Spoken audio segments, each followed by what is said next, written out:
you can a skilled Zerg player can still go in there and pick off the turrets with Mutalisks if they're committing themselves to lots of Mutalisks. And it looked like he did lose one or two there. And you know, he may actually. Never mind.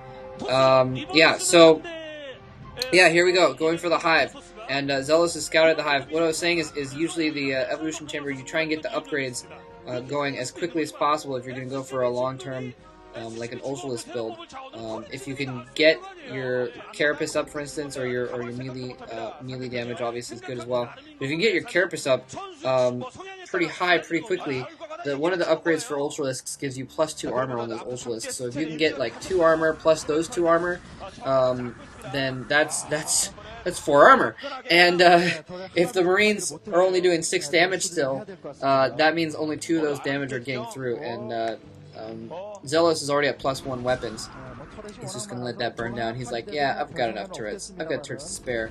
But he's got +1 weapons, so that's going to be 3 damage going through, basically, per hit. But still not a lot. So, but I think Xellos is going to be able to keep up in upgrades, basically. So that +2 Carapace with Ultralisks is all that advantage that Luxury is going to have. But that's why he put down that evolution chamber earlier rather tthan later. Xellos now moving out. He feels that he has enough turrets and stuff in his base. He can move out here with these medic Marines. And here we see Xellos' first-person view entering out his bunkers to get some more forces out on the ground. Obviously, if anything happens, he'll be able to easily replace those forces in the bunker. But he's out in the field, so he knows where Luxury's forces are here. And yeah, this is going to be very, very interesting to see what goes down here. And to see if Xellos can kind of push in and do some good damage to Luxury before he can get those Ultralisks out. And Luxury doing some decent damage with those Mutalisks, but losing a couple in the process. I don't think that was probably a good trade for Luxury. It looked like, and again, my sound doesn't work on this, so I can't tell completely, but it looked like he lost 2 or 3 Mutalisks in that. Ultralisk Cavern on its way, so he's going to have Ultras out pretty quick. Sometimes you do see Zerg get the Ultralisk Cavern and then not go for Ultralisks immediately if they want to wait until the upgrades are done, so the Ultralisks are worth more, or maybe they just don't have the gas for it. Sometimes you see that as well. So Luxury picking off Marines very deftly. I was going to mention this earlier. Xellos used to be, you know, the bomb. He was off. He went to the B team and practiced his butt off, and then basically came out in stunning style. Got to the quarterfinals of the MSL there, and was doing very well. A lot of Mutalisks and Lings coming in here. They're going to tear the heck out of those medic Marines, and they go down without too much of a fight. It didn't look like Xellos killed very many units there. That was basically, he didn't have quite a big enough force to do a lot of damage against those. He does have Science Vessels out though, and a Wraith. Okay, a Wraith going out here as well, and that's interesting to see him build a Wraith there. But once he gets EMP out, basically that's gonna nullify the Mutalisks, because 1 EMP on that Mutalisk group is going to basically, well, if Luxury can pull out the Mutalisk that's irradiated quickly enough, then he'll be able to keep the irradiation from damaging the ones that are nearby it. But even so, it'll probably be a good, you know, quarter of a second, that half a second that it's irradiating the rest of them. That'll be a decent amount of damage to all these Mutalisks.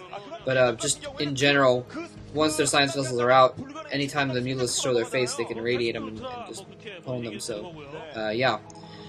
Yeah, it looks like still plus, no, it looks like +2 weapons now, but I think also +2 armor on, +2 weapons. No, I'm sorry, +1 weapons for Xellos.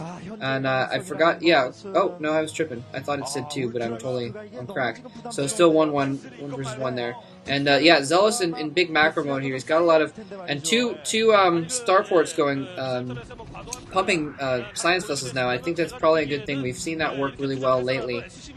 Getting those Science Vessels pumped out there, because what we're going to see soon is the Ultralisks and possibly Defilers, theoretically in the long run. Although both Defilers, wow, that's a lot of Ultralisks. I mean, it's not a ton, but okay, now up to 2 armor there. So yeah, so basically, pretty soon those Ultralisks are going to be up at 4 armor because of the +2 from that Ultralisk Cavern upgrade as well. And wow, Luxury just putting all of his money into Ultralisks right now. It looks like he's just pumping them out. He's just going to try and build up a group of them, and a Wraith over there. That I'm wondering, it's interesting. What if we put that Wraith there to spot? And Wraith attacking some Scourges. Scourges trying to attack with Wraith. It's not going to work there. It could be for a spot. It could also be maybe he was expecting some kind of a drop there. We'll see how that works. Jesus, a lot of Ultralisks building up there.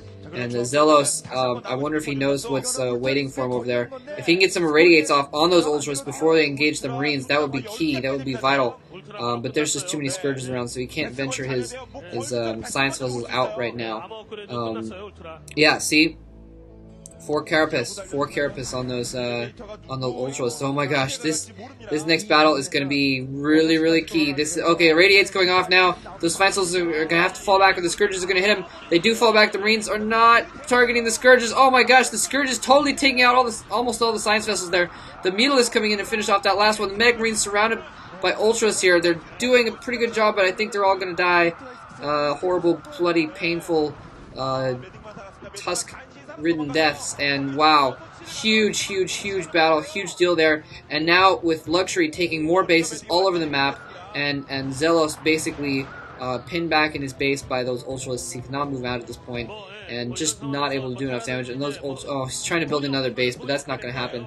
He's going to have to cancel that right now. And Xellos just doesn't have enough medic Marines right now to really move out right now to take hold of that base. And Jesus, Ultralisks are hardcore.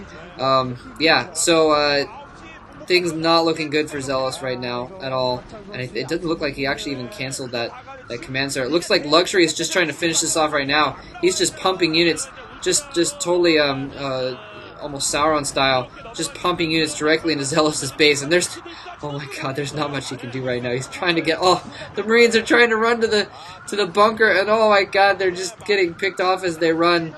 Oh, it's like, oh Jesus, this is almost painful to watch. Oh man. So wow, this is bad news for Xellos. I don't think there's any way he can come out of this game. There's pretty much no way. And yeah, so he GG's. And Xellos just, oh man, he has been doing really decently well as of late until like the last couple weeks. He was doing good in the last Star Leagues, and he did good in the introductory stages of the Star Leagues, and he's doing pretty well in Pro League also. And then just the last couple weeks, he's just been sucking it and just getting himself out of all of his start. I mean, he got 0-2'd in the MSL, in his MSL group, and now I think he's 0-2 in his OSL group now as well. So that was a totally fake smile by Luxury. Anyways, but Luxury definitely one to watch out for here. He's already in the round of 16 there in the MSL, and he's definitely, I mean, he's one of the upcoming Zergs. He's been playing really well. And look forward to some exciting StarCraft from him in the future. Alright, thanks for listening. And remember, for some more commentaries, go check out Ascension.